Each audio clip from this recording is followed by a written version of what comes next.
See, little boy. Hello, everyone. How you doing? It is Friday, the strong end of the week. Just singing a little bit of Stevie Ray Vaughan, and hope you're doing good. It is Friday, and I got 16 different things going on here, but that's cool. How are you? Invoking great favor upon you this day. May favor grace you always, and may there be overflowing. I always think joy is equated to prosperity. I mean, I don't see a lot of people with joy today. So just speaking joy into your life, nothing missing, nothing broken, in full restoration. So, and I've been out, did all the yard work this morning, out doing a great time of meditation. And so it's doing good. So hello, all the moderators. How are y'all? Hi, Heidi. Good to see you. TT, good to see you. Ellen, Dorothy, True Helper, Dwayne, Renaissance Woman. Love that. How coincidental. They have the Renaissance Fair that starts this weekend in my area. Consciously Aware. Hello, my friend Josh. Josh is a very talented, gifted graphic artist. Patrick, how are you? Looking forward, my friend, to seeing our show relaunching on Tuesday. And today, our classroom is going to be, we're going to go into, I think, Patrick, talking to you on this one. Hey, Franny, saw you the other night on Brian's channel. You did well. You did very well. I love the interview. I think we're going to be a lot smarter, or at least a lot more knowledgeable. And I think the planets will appreciate that. It's just me. Joyce, are you serious? Good to see you. Dorothy, I think Dragon, Soul Fox, love it.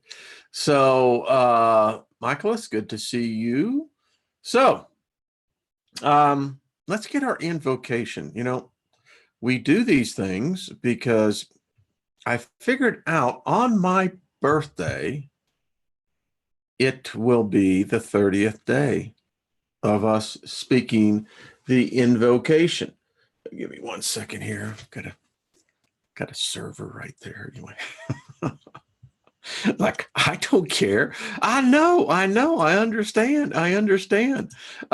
Let's just get, I love this. Boy, I mean, 21 days, 21 to 28 days, and you have a new habit.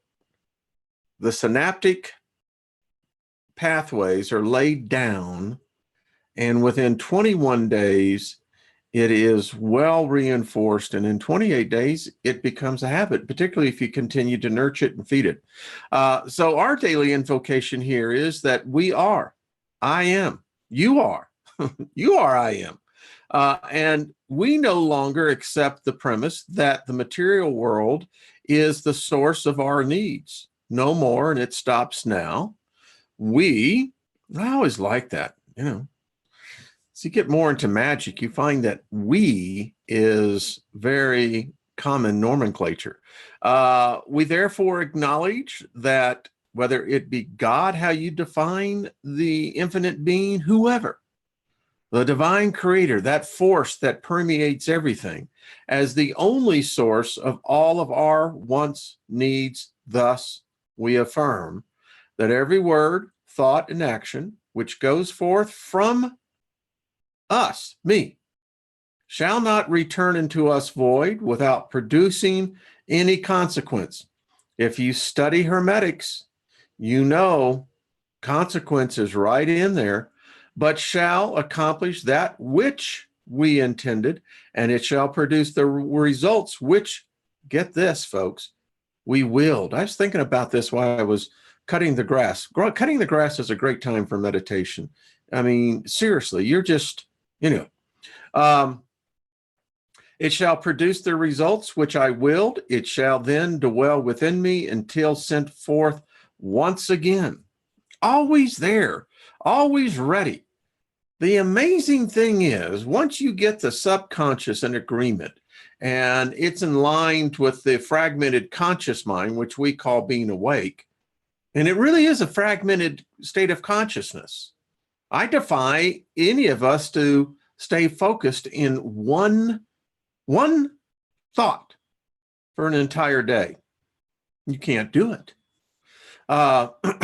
So we go on. I am conscious and aware of these truths, which provide all of my physical and spiritual support.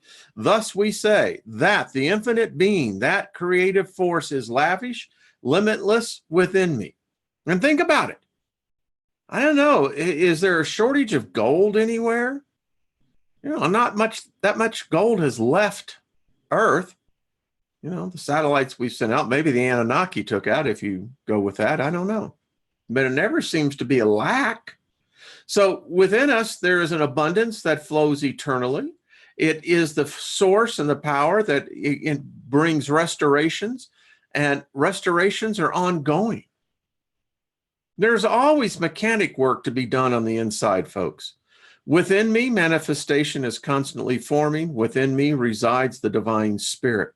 Now, I identify to the divine spirit.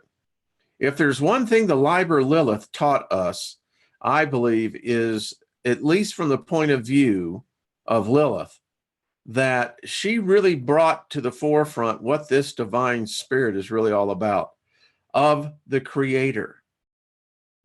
Within me, I have no unfulfilled desire or wants. And we're going to get into a whole thing on desires. It's kind of the next step of where we're going. Therefore, I am acknowledging that the divine God, the eternal creator, for mercy, prosperity, restoration, spiritual growth, and opportunity to be. To be. That's what we say. To be or not to be. Folks, we have got a fantastic program here. We really do. It's phenomenal. Going to get into, I think, some knowledge of the planets. I think for so long, I lived in this bifurcated reality. I had my religion, which was dictating me what my thoughts were to be. Sure, Darth, love to. Go ahead and email me. Yeah. And I did my best to comply to that. But at the same time, and bifurcated means to be divided, I had this other part of me which was saying, but the evidence says different. Everything of nature says different. And thus we find ourselves here. And aren't we glad that we are here? This is a far out group. As I was saying on my show last night, in the multidimensional man, I got one chapter left and I see where it's headed. Far freaking out, man. That's all I can say. It's one of those things that, seriously, if you study hermetics and understand the first principle, that the universe is mental, this flows inside of that like chocolate milk. You know what I'm saying? I mean, an ice cold glass of chocolate milk. Anyway, so when we look at this and understand how this is all flowing, I mean, folks, I read the emails, I see the comments, and everyone sees it. The sigils are everywhere. My wife is home recuperating, and she had a program on, and I walked in through the room from my office, and she said, take a look at this. And she backed it up, and I won't say the program, but she immediately said, and it's odd because this group was a group of pedophiles that were using sigils to communicate. And isn't it interesting that if you take that on the other side of the coin, and if you look how every secret society has sigils. Freemasonry, as far as you go back. And with sigils, they could communicate. Not just a word, not just a sentence, not just a construct. You could literally have within a sigil a whole paragraph. And we're going to see today how that I am now having to immerse myself into this knowledge. And the reason why I can is that it feels very natural. You know, I don't have to deal with the conflict anymore. I got a book that, you know, is saying that it was written by something, that this is the word of something, as I was taught. Coat of arms. Absolutely, Patrick. I thought about that myself. Yeah. And yet, I saw all around me something different. And now, I tell you, it's like, it's really bizarre. So I was cutting the grass, you know. I like cutting the grass. I really do. It's summertime, it's warm, you know, nature, you know, you get this beautiful face. And so I put a sigil on my front yard. Why not? I mean, you know, as I looked at it, and my spirit guide was laughing, and I was laughing, because when you're mowing, you want to talk about intent. You want to talk about charging, you know? And so anyway, yes, Franny, isn't that amazing? I'll just let, for everyone who can't see the chat room, Franny wrote, "It's funny how the Romans literally murdered the pagans for their sigils." Yeah. And as we're studying, it seems to me that every age of the current age of man, and we've gone, there's a subset of the set. And, you know, we've gone through the Dark Ages, the Renaissance, the digital age, which we're in. Who knows what the next age is going to be. But originality is very rare. We seem to merely regurgitate, recycle the knowledge of the past. However, I will say the modern day sorcerers that I am talking with, and I'll have to include witches in there as well, there is a knowledge coming forth. You know, one of the things I could never understand on dogma, particularly, you know, religious ideology, was that there was nothing new being said. I mean, it gets to the point where you have to ask yourself, well, now, come on. Are you saying that all thought stopped 2,000 years ago and no other cognitive thought from a super intelligence would have anything else to say to us? I would say, yeah, I would think that, you know, you would have freaking volumes, you know, because it doesn't end. It doesn't end. It's like I said, if you believe in the recycling program of consciousness, then we are the future of those who lived in the past as we're living the present, which also means all of us then will be living in the future. And you got to think, I don't know. I don't find that future as promising as a paradise as it has been led to believe. Who knows? All right. You know, I love this subject. I'll tell you, I'm beyond fascinated. I'm beyond enthralled. I feel inside that I have discovered a great truth here. And it's causing me to rethink how I look at the etheric realm, spiritual realm. It's causing me to rethink.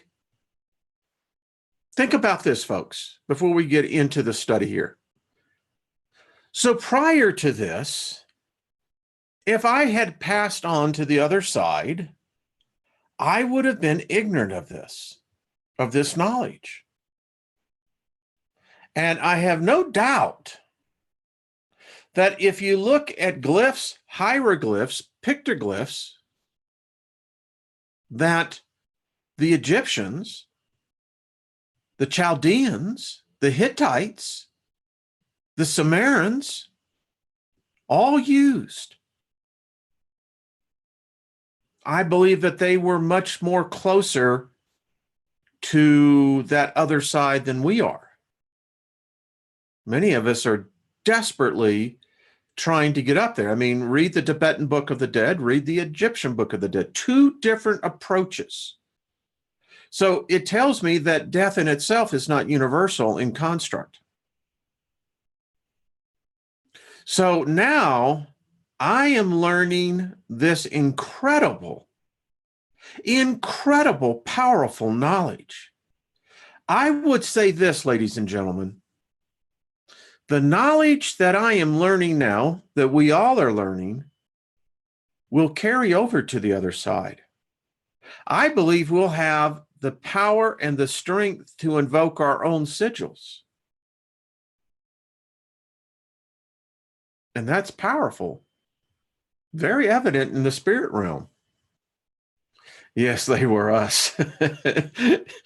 You got that right, Al. They were us. Wasn't there a movie like that or something? Yeah, the circle of the peace sign is a sigil. I agree. And I wonder, Trina and I were talking about this on our program. So the peace symbol, what my generation did with that, I planted a flower bed with the peace symbol. It was beautiful, folks. I mean, anyway, stoned on acid. Oh, I was tripping. But try gardening. I'll tell you what, you want to get to feel the earth. Like Carole King, I want to feel the earth. Anyway, we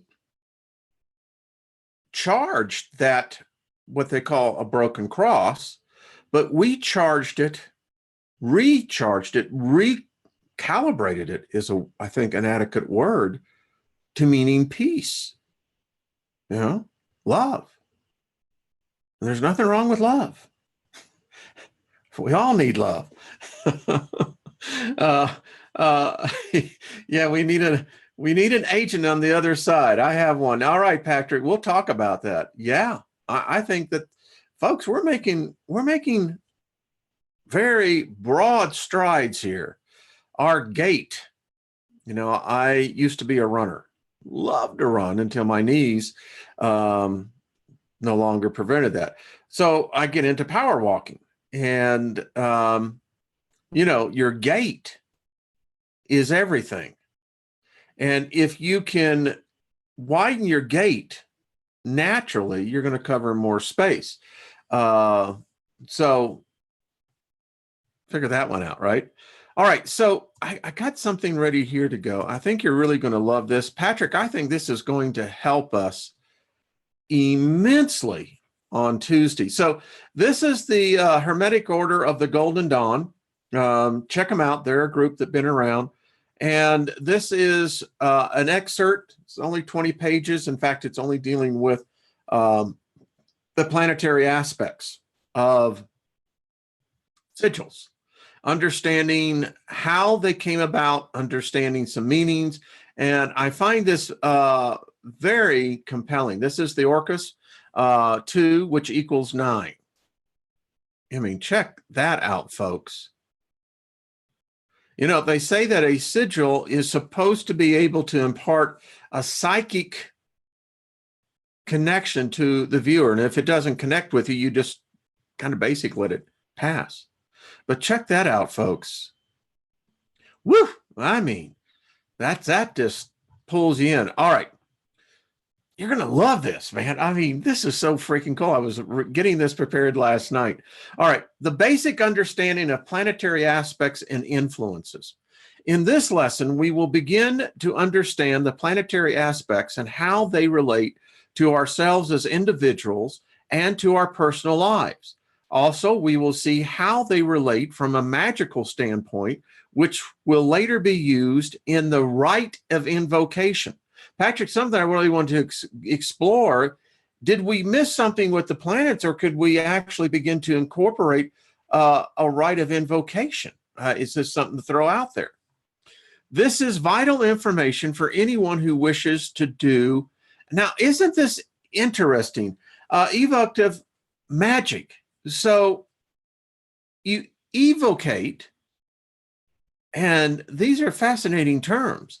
In addition, the understanding of astrology and other important aspects of the Golden Dawn system are equally important to the understanding of such aspects. In the Zelator grade, some time was spent in the study of the names of the planets in Hebrew, as well as their ruling angel, spirit, and intelligence. One point that needs to be emphasized in this lesson is that the planets are not the Zephyroth. The Sephiroth are much larger in scope and dimension, whereas the planets are considered the heavens of Asha. If you recall, in the lessons of the four worlds, we have the divine name of God in At Zuluth, the archangelic name of Baira, and the choir of angels in Yatzira and in Isaiah, as we have in the planets, the heavens of Isaiah. So Zephyroth is what we find in the Tree of Life. It represents the 10 points of the Creator. Again, dealing in the Kabbalistic tradition. And say what you will with Kabbalism. It has some very deep knowledge. So here we go. We'll wait to the warning. So let's look at particularly the bottom square, and you can begin to see the sigils. We're going to get into the other symbols and sigils of the planets as well. There is a warning here that has to be read. Notice, planetary and Olympic spirits should never be used without caution, and then only under the direction of the planetary intelligence. Patrick, isn't this far out? Folks, I mean, Tuesday is going to be, this activates a whole new level of consciousness for me. Actual safe methods are taught only in the second order. The exercise here is memorization is all that is required in this grade that we're at. So it really becomes memorizing the names, the symbols, and the sigils. We continue. L. The symbols, as you can get up here, is the sickle, the keys, the hourglass, the drawing compasses, the cauldron. Kabbalistic number is 3. It gets into the colors, the world of trees. They really get into all of this. But let's get into it. So L stands for Saturn. I should have said that. Now, these needs to be memorized. I have the PDF, so it's another homework assignment. What can I say? All right, let's go. In the English and Roman culture, Saturn is referred to as the god that gives birth to her children and then consumes them afterwards. Well, that sucks. In Greek, Saturn is referred to as Kronos, otherwise known as Father Time. In Hebrew, we refer to Saturn as the spear of the Sabbath. The Olympic planetary spirit is Aorthor, excuse me, Aorthor. Might help if I pronounce its name. I don't want to get pissed off at me. And that can't happen.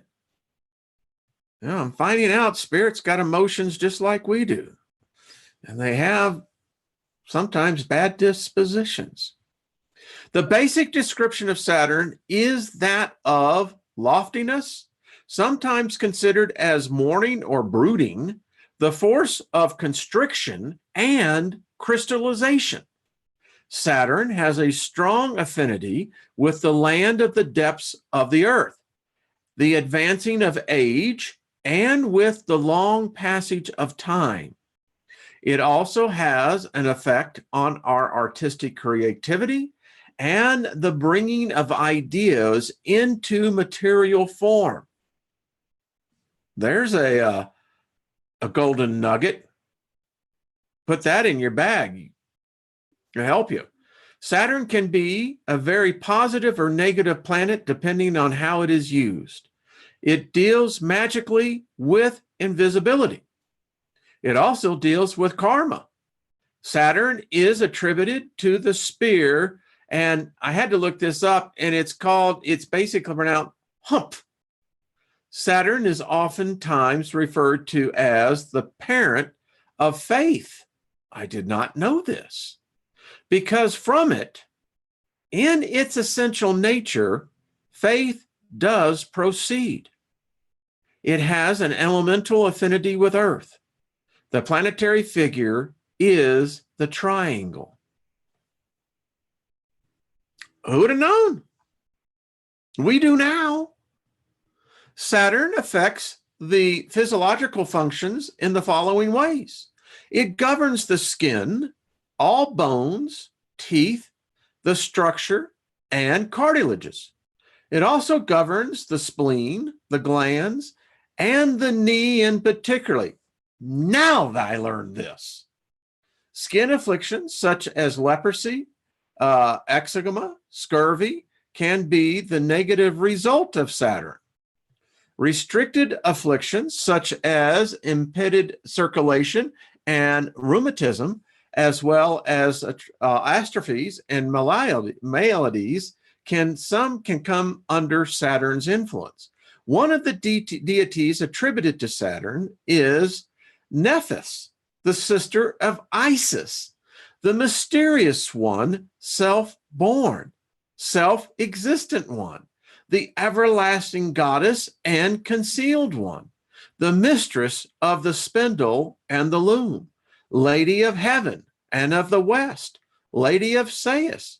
Her magical image or god form is the one who wears the red crown. She may also be adorned with the Old Kingdom headdress surmounted by the symbol of the shuttle. She carries with her the two crossed arrows and the bow. She also bears with her the ankh, accompanied sometimes with a papyrus or the quais, the scepter of peaceful authority. One other Egyptian god form associated with Saturn is Ptah. He is the celestial artificer, the first father, the primal power of the beginnings, the fashioner of the firmament and pattern of the sun and moon, the archetype of all that is. Ptah's image is seated upon his throne, but at times he may be standing. He is the god that wears the ceremonial beard, which is usually very long and pointed. He normally wears a circling band around his bald head. His body is tightly wrapped, signifying his character as a spirit who moves within the wrappings of form of creations. Creation comes from the spear of Imph. Saturn is in fact part and parcel in Humph. Ptah bears the Ankh accompanied with the Tut symbol. He is known as the Lord of Stability. Another Egyptian god form referred to Saturn is that of Hippocrates, the child Horus. This aspect is included in later workings dealing with invisibility. Does that perk your interest? This particular god form is the sign of silence. Saturn is enshrouded in mystery, darkness, and silence. Also ascribed to Saturn is the goddess Isis, known as the Morning One. Now I know why Jeff and I changed our name. It's no longer, not your normal Sunday morning, because we don't want to be morning anymore. But I found that odd that this is an origination of that term. Didn't know that, did you? I didn't. The maternal mother who gives birth to the world and all creation through restriction. She fits better with the spear of Humph than that of Saturn, although she at times has been attributed to the Saturn-Umph combination. For the astrological point of view, the aspects of Saturn, as well as the house it rules, indicates how a person expresses the capacity of self-discipline and where and how they build structure in their life. Without a well-developed influence of Saturn, an individual cannot go far in life because the discipline and experiences that are necessary to acquire are lacking in an afflicted Saturn. Saturn is also a very karmic planet. Its aspects in regards to other planets show how a person is to fulfill himself or to correct mistakes of the past, thus acquiring valuable experience in doing so and redeeming the deficiencies of one's nature. A person with a heavily afflicted Saturn can be selfish and rigid in their attitudes. Also, it can cause problems in social interactions, which can lead to a lot of misfortunes and personal limitations. The great work becomes very important to this person. I bet. Think about this, folks. As we continue to get better at developing our own sigils, we begin to see the more that we can get these balances, these deficiencies taken care of, the stronger the energy. You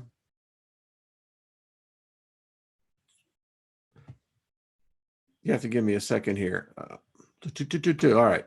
One final note on the planet of Saturn.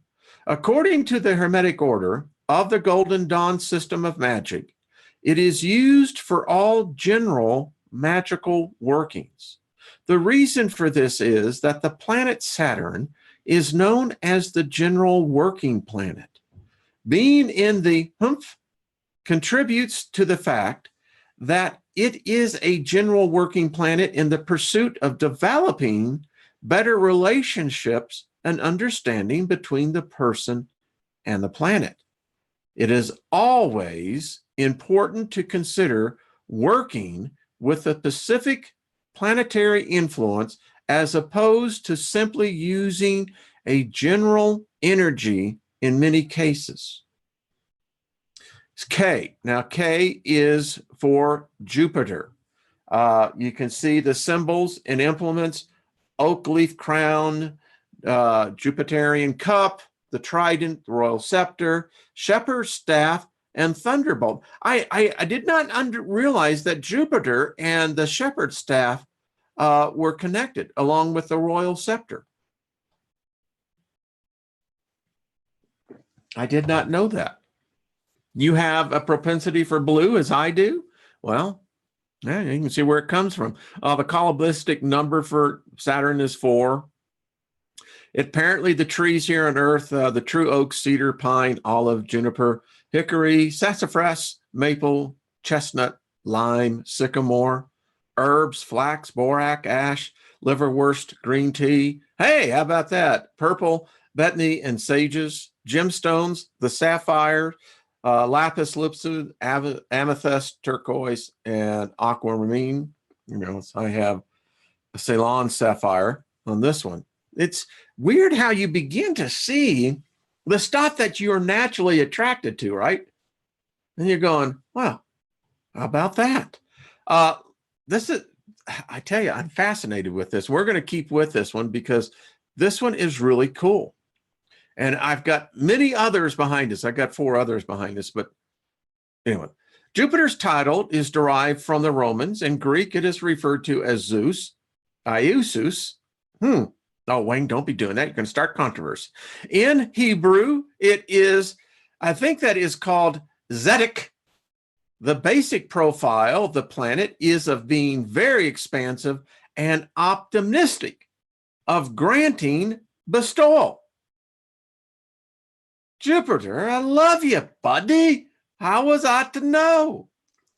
It is majestic and organizing. Isn't that what we found?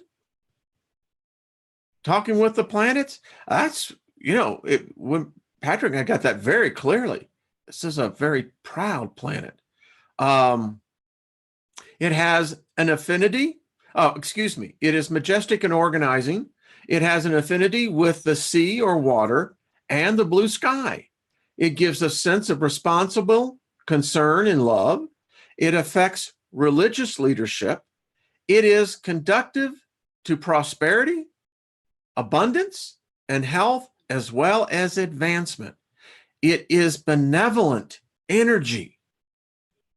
The Zephyra that Jupiter is ascribed to is, and I believe that is Gaduloth or Dush, which means love.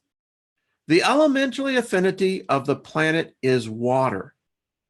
So in your magic, and if you're beginning to do invocations, incantations, this benevolent energy is very important, particularly if you start vibrating at that frequency. Some of the negative aspects of Jupiter that affects the body are afflictions of the heart and liver, varicose veins, stroke, excess weight, fatty degeneration, diabetes, and disorders of the teeth in general. I didn't know this. The Olympic planetary spirit is Bethor. A drawing of the sigil Bethor is included at the end of this lesson, and we'll see it. The divine names, as ascribed to the Zephyra of Desh are El in At Zulith, the Zequil in Briath, Chasmalin in Yazira, and finally Zedek in the heavens of Isaiah. The planetary angel is Sachiel.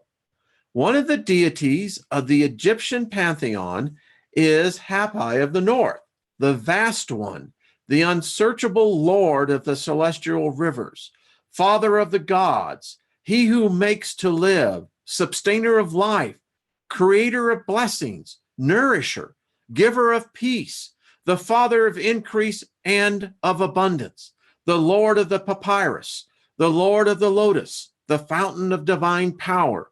His image includes the headdress that he wears, which complements a collar and a girdle.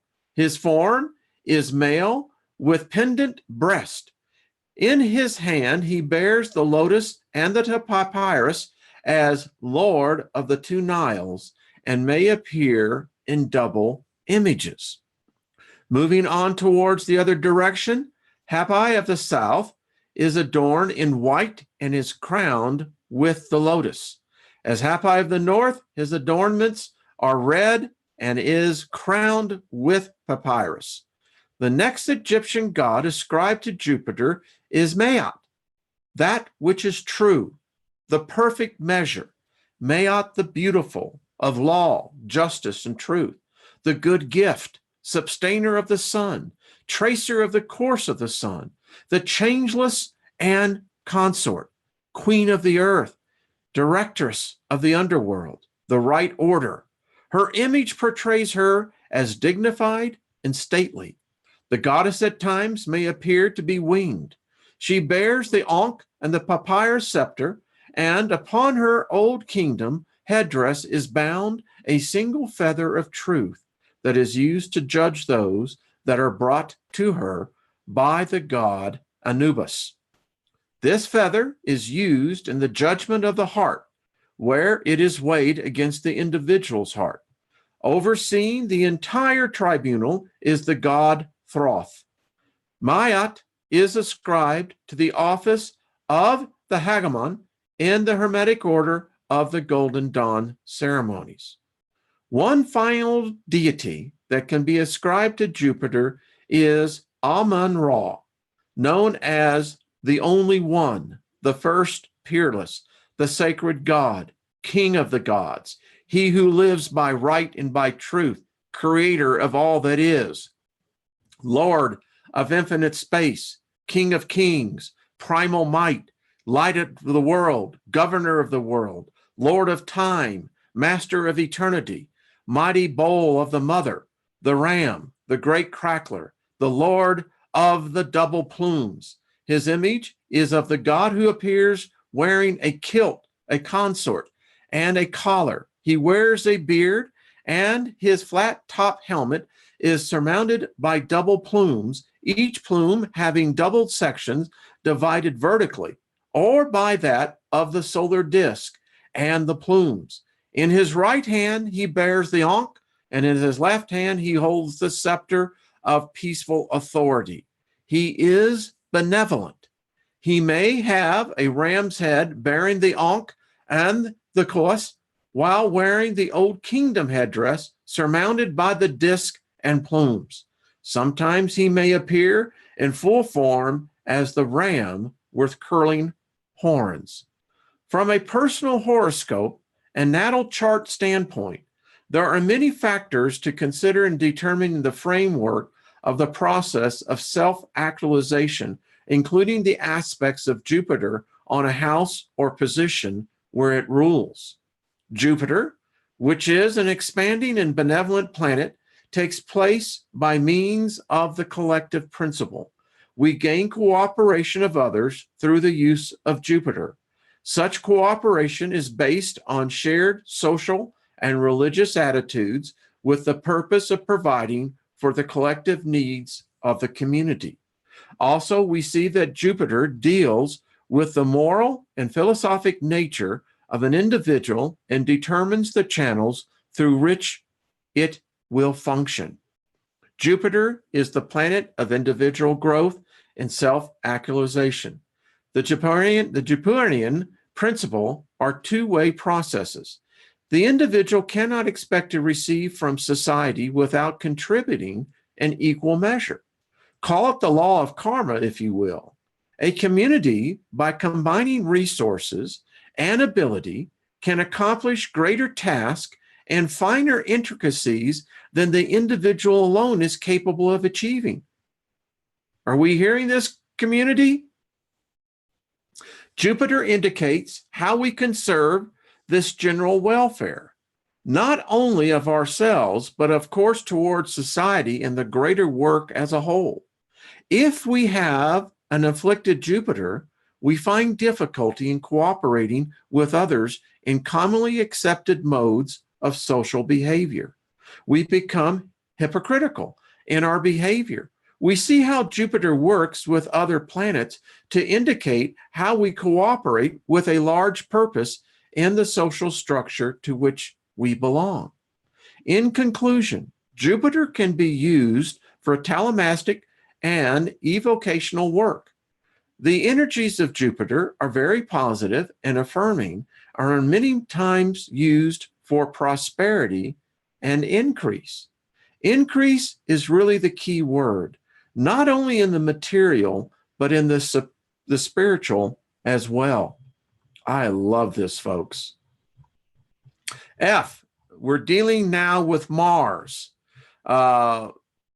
Symbols, the lance, shields, the scourge, the helmet, the sword. Its number is 5, amber, red, fiery red. It's quite interesting. Let me get on this because of time. The next planet is Mars. In Greek, it is called Eris. In Hebrew, it is called Nadin. Mars is a dynamic energy. Enthusiasm and resolution are found in the power of Mars. The flame and the heat of fire are its elemental expressions. Courage and strength of the body and acuity of mind all typify the characters of Mars. It is power. Mars is strength behind these primal connotations. This is the sphere of fraternal comradeship, as of brothers in arms who have fared many perils and dangers.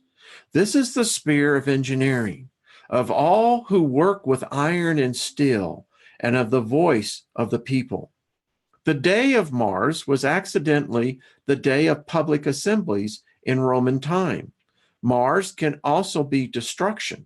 It is through destruction that we make way for new growth. The blasted tower in the tarot is attributed to Mars. Mars has an elemental affinity with fire. The planetary figure is the pentagram. There's an interesting connotation when you think that the pentagram in America is associated with war and the military. This can be attributed perfectly to Mars.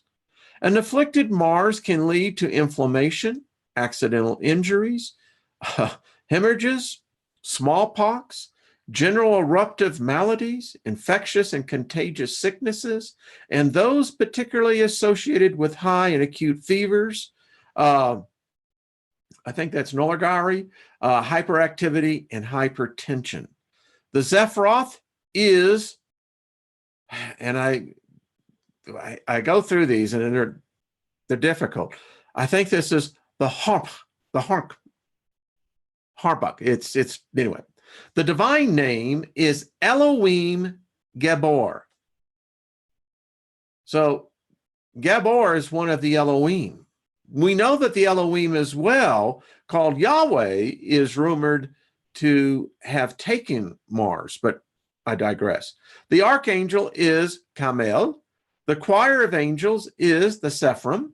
The planetary angel is Zamel. The Egyptian deities that would be attributed to Mars are Heru, the Behatat, otherwise known as Horus of Edfu. He is the Great One, the Son of the Sun, the mighty guardian, the remover of the head of the Satak. He who enchains the forces of darkness, the master ironworker, the patron of all iron workers, the Lord of the forge, he whose splendor consumes, he whose light purifies, the winged disk whose flames send forth terror, furious in combat, victorious one, thrice crowned lion, his image of the hawk-headed human. The god wears the Shemati. I think that's a Shemiti, yes. The conjoined crown of Upper and Lower Egypt upon his old kingdom headdress. He is garmented in kilt, battle corset, and collar. He bears the iron mace, the seer, and the bow. Another Egyptian deity is the goddess Sekhmet, the great goddess, the sacred one, the powerful one. She who is red garmented, she who dominates the mighty flame, flame of protection, flame of retribution, the eye of Ra, the great beloved one, the strength mighty in heaven, mighty among the gods, the preeminent, she who purifies, the guardian of the soul. Her image is that of a lioness-headed female of immense dignity. The goddessness bears the papyrus scepter and the ankh. Her old kingdom headdress is surmounted by the solar disk and circling of the Urias, or by the disk and horns of Hathor, superimposed upon two multi-sectional plumes, or the Urias alone upreared and empowered. The goddess may appear standing, or she may be enthroned. On a personal level, in regards to personal horoscope, we see that the aspects of Mars indicates the ability for expression, through dynamic and powerful action. Sometimes the action is constructive, other times the action is destructive. If Mars has stress aspects, we tend to act rashly, not considering the consequence of our actions. Our behavior becomes that of a raging fire. Afflicted Mars signifies an ill-tempered and possible outburst of anger and violence. Mars energy needs to be constructively and purposely channeled. It must never be left free and unattended. Favorable aspects from Mercury, Jupiter, and Saturn will help in this regard. Mercury gives mental insight. Jupiter gives altruistic motivation, and Saturn gives discipline. As an interesting side note here, in a woman's horoscope, Mars indicates the type of man she wishes to attract. In a man's horoscope, it represents the way he expresses his masculinity in attracting a woman. Mars has much to do with desire. There is an invisible link between Mars and Venus. Both are fiery planets. Most people are motivated by what they want to have. Only in highly developed individuals is mentally based willpower the prime determinant. As a final note, for protection, destruction, and tearing down of the old so that the new may be built, there is no stronger planet than Mars. When used properly, with the guidance of will and intelligence, Mars can become an insurmountable force which can accomplish many things, especially when blended with other planets. It takes the aspect of any planet and adds energy and fire to it. Therefore, consequently, Mars is a very important planet. The next one is A, which is the sun. The next planet is the sun or Sol. In English, we call it the sun. In Greek, it is called Helios. In the Hebrew, it is called Shemesh. The sun is authoritative, creative, courage, leadership, balance, health, vigor, aggressiveness, and it is attuned with abundance and spiritual illumination. The life-giving warmth of the light of the day of the expression is part of the sun. It is the visible dispenser of light to the earth. We cannot look at the light of the Rat, but we can feel and see the light of the sun. Direction and distribution of energies and materials, and the giving of wise counsel, even prophecy and equilibrium, are all aspects of the sun. The sun is attributed to the Sephira Terop on the tree of life. The sun has the elementary affinity with air because it is in the Sephira of the Terop, and all the Sephira of the middle pillars are the element of air except the Talcum. The planetary figure is the hexagon. The Olympic spirit of Sol is Och. The drawing of this sigil is included at the end of this lesson. The sun is responsible for governance of the heart and the eyes in regard to their health and safety. Traditionally, the right eye in males and the left eye in females. Well-aspected effects governed by the sun are the upper regions of the back, circulation of the blood, distribution of all vital fluids, generation and maintenance of life energy, growth of children, and vitality in general. Some of the negative effects of an ill-aspected sun are disorders of the heart, palpitations, angina, spinal afflictions, afflictions affecting the spleen, ills affecting eyes, and fevers producing delirium. In regard to the sun, the primary deity is Ra, the Great One, the self-generator, the Old One, creator of the breath of life, the exalted power, father of the gods, Lord of the light, divine love, radiance of face, wings of splendor, the disk, he who advances, the strong youth, the Lord of bright beings. I love that one. The enthroned one, the King of heaven, governor of the world, visible dispenser of the light to the earth, the Lord of the city of the sun, indweller of the lofty shine of truth, the beautiful God, he whose heart has rejoiced at the winds, golden glory of the day, Ra comes in a variety of forms depending on the position of the sun in the sky. His image, as general, is the hawk-headed one, wearing the solar disk and the uraeus upon his headdress of the Old Kingdom. In his right hand he holds the ankh, and in his left hand he grasps the scepter of peaceful authority. In regards to personal natal horoscope, all aspects of the sun affect our basic selfhood and self-identity in nature and use of our willpower. The sun represents the principle of potential and unfolding power. It does not make any difference how well our horoscope may be aspected. If the sun is weak, it is likely that we will not go far in life. There would be a lack of basic energy, a lack of courage, a lack of opportunity available in one's life. The sun offers vitality. It offers strength. It offers balance, because the sun balances the energies of Jupiter and the energies of Mars. It is the visible dispenser of light on the earth. In conclusion, let us remember that the sun is almost always invoked for health and healing purposes.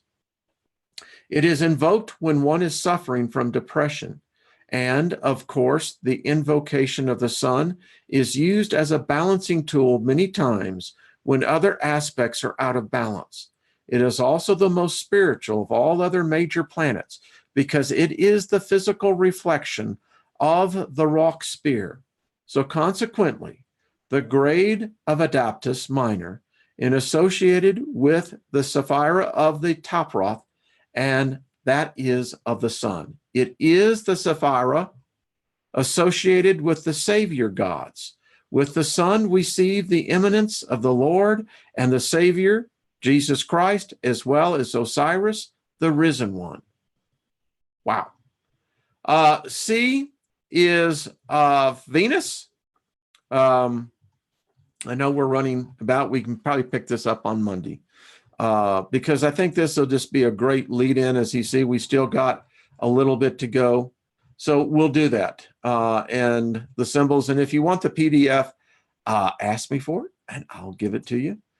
There is a lot more behind these. There are actually 4 other phenomenal books that we'll get into on Monday. Well, thank you for staying with me. Fridays are usually a light day, but I know that those who really want to learn, this is where we learn. And I appreciate it. I told you what my goal is. You know, my goal is to become the most powerful sorcerer. And I mean sorcerer in a way that it's not for the greed of the world. It's not the greed of self-indulgences of desire. I've had that. You know, there's something else. And that's thinking out of the box. All right, folks. Thank you. Thank you, moderators. Thank you all so much. So glad I took Evelyn's speed with. Yes, isn't it amazing? And reading is good for the brain. And I tell you, I learned so much from that book just in the one chapter alone. Isn't it astounding? I mean, the power of knowledge. You know, I've held off on working on my sigils because something told me, just wait, just wait. And I kept on going, no, I can do this. I've got intention. But what I've seen now, and it's just, we're going to get better at it. I don't know about you, but I wasn't too proficient in riding the bicycle the first time, the second time, third time, fourth time. But eventually I got good at it. And we're going to get good at this as well. So, wow, good stuff. All right, folks, have yourself a great, strong end of the week. Enjoy Saturday and Sunday. Will be Father's Day is Sunday. So remember, dads, and be over there with Jeff. If it's your birthday today or over the weekend, happy birthday to you. And I look forward to seeing all of us in the community back together here on Monday, where we get to meet and share the energy together. Folks, I'm going to tell you what. This is all being, it's like someone's writing the master plan. I'm waiting for the next letter from source, but it's like the master plan is being presented to us. And each step, each precept, each layer that we're building upon is building a tremendous foundation. And I think that we're still on the cornerstone. That's just me. But who knows? All right. Thank you, Karen. That's very kind. Thank you, all of you, for your kind, supportive emails. I try to answer them back. I don't get them all the time, but I appreciate that. I want to say thank you. It edifies me. It lifts me up, and it truly does favor me. And I speak the same back into your life. Thank you for enriching my life. I hope that I do a little bit the same back. And thank you for growing this community. It humbles. It humbles me, and I am honored. So see you guys later. All right. Peace out. Enjoy it. Be good to yourself. Love yourself. And then you can love the one you're with. All right.